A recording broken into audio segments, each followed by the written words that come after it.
Problem number 3 looks like this. It says write a function b error equals rearrange columns, which takes in a matrix of any size m by m and row vector of column indices. This should technically be n by n. And function return error 1 and b equals a if the length of cols is not equal to the number of elements. So I need cols, length of cols, number of columns in a. Otherwise, error equals 0, and b as a matrix with the columns of a reordered. Okay, so first things first, create my function. So function b e, once again, I don't want to call it error. I don't want to type all that. Rearrange columns a, I'll call it c. Name your variables, your input and output variables, whatever you want. Your function name needs to stay the same.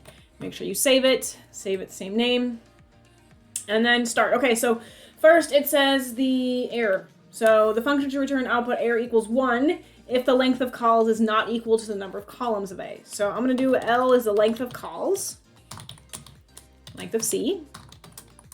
And then the number of columns of A, once again, will be the size function because A is a bit matrix. Number of columns is size 2.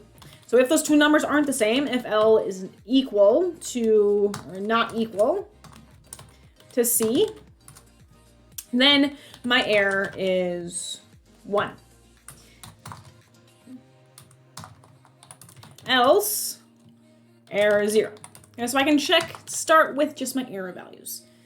Do I have the right error values? If my length of C is equal to the number of columns in A, so here's the length of cols, and here's the number of columns in A. If they're not equal, error is 1. If they are equal, error is 0. Second thing, I need to figure out what B is going to be. So if they're not the same, B is just going to be A. So that's nice. That's easy. B equals A. And then otherwise, B is a matrix with the columns of A reordered according to the elements of cols. So that means B is going to be A with my columns rearranged. So come up with an example. There's an example written here. Start with that example. If A looks like this, it's split. But if A looks like this, and here's cols, here's an example of what cols might look like.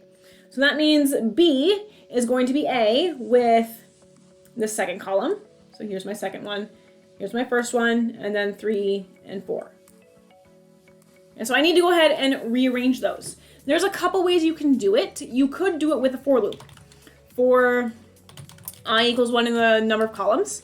B, all rows, column I equals A, all rows, column C, I. You could use a for loop, where you can just iterate through all of the columns, and you just insert the one column at a time. So C2, so A2 here, would be in B1. A1 would be in B2. A3 would be in B3, and then A4 would be in B4. This is one way to do it. Another way to do it is just with indexing. So you could just say that B equals A, all rows C, where it's going to rearrange those columns for you. Okay, it's going to rearrange it. It's going to grab the second column first, then the first column, then the third column, then the fourth column. So there we go. There is my function. Now, once again, we need to test it. Test it with all of our different examples. So let's create A. A equals rand I, 10, let's say it has 3 rows. I mean, it doesn't really matter how many rows it has, but 3 rows, let's say it's 6 columns. So A looks like this. And let's say C, or cols, let's rearrange it. Let's say it's 5, 3, 2, 4, 1, 6. 6, 1. Now, I want them to be rearranged in that order. So B, E, equals name of my function, AC. Now I can check to see, okay, E is a 0. That's good because C had the same numbers, or had the same length, has the same number of values that A has columns. And then this first column here should be column 5. Okay, that one mapped over. This one should be column 3. This one should be column 2. This is 4. This is 6. And this is 1. Okay, so it rearranged my columns. You can come up with another example, but we can stop there.